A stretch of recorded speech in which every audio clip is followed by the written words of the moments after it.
A social media journalist is facing 25 years in prison for helping hackers hack into the LA Times website. Journalist Matthew Keyes, who worked for Reuters until recently, apparently worked with Anonymous in order to give them access to the LA Times, and then they proceeded to deface the website. So according to Gawker, Matthew Keyes, the former deputy social media editor at Reuters, has been found guilty of 3 criminal counts in federal court. He faces 25 years in prison for facilitating the defacement of the LA Times website. Keyes was indicted in 2013 after being accused of providing Anonymous with the login credentials for the Tribune Company and encouraging them to, quote, fuck shit up. Oops. He did identify himself on an internet chat forum as the former Tribune Company employee and provided members of Anonymous with a login and password to the Tribune Company server.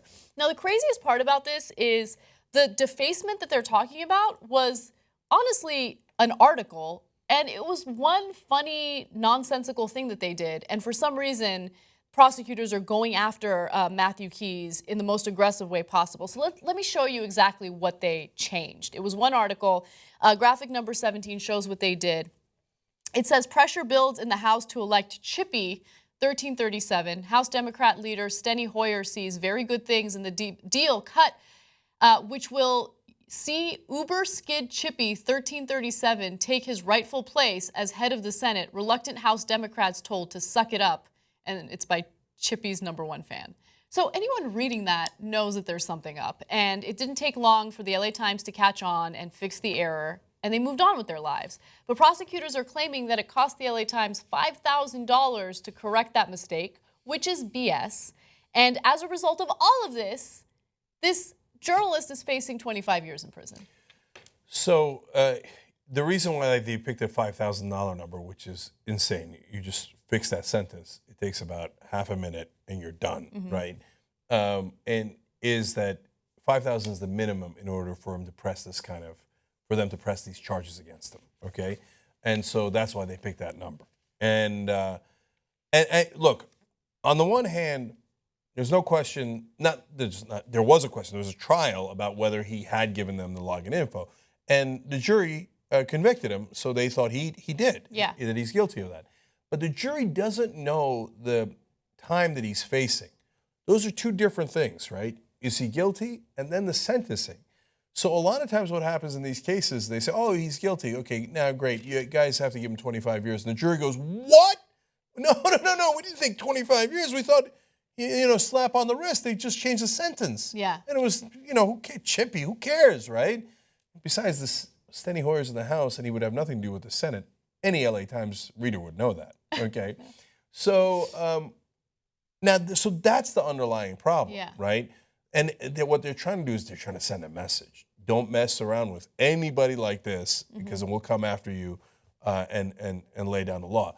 But it violates the bounds of reason and then turns us against the prosecution, right? Yeah. If you say, hey, don't mess with my website, hey, I got a website, I hear you on that, brother, right? If you say he broke the law, I hear you on that. If you've proven that, and they have, okay, that's it.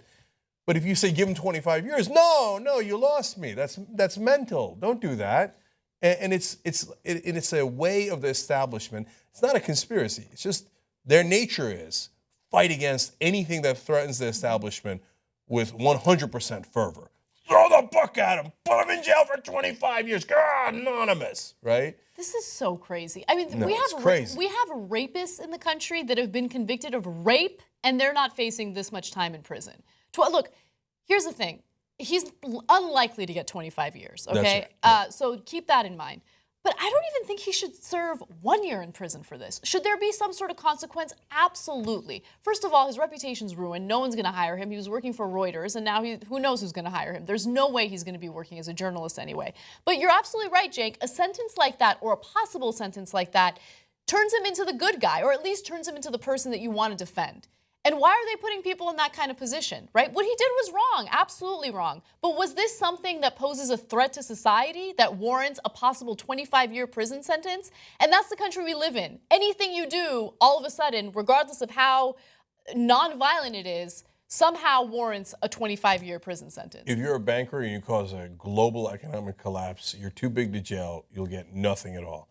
If you change a sentence on an LA Times website, you could get 25 years.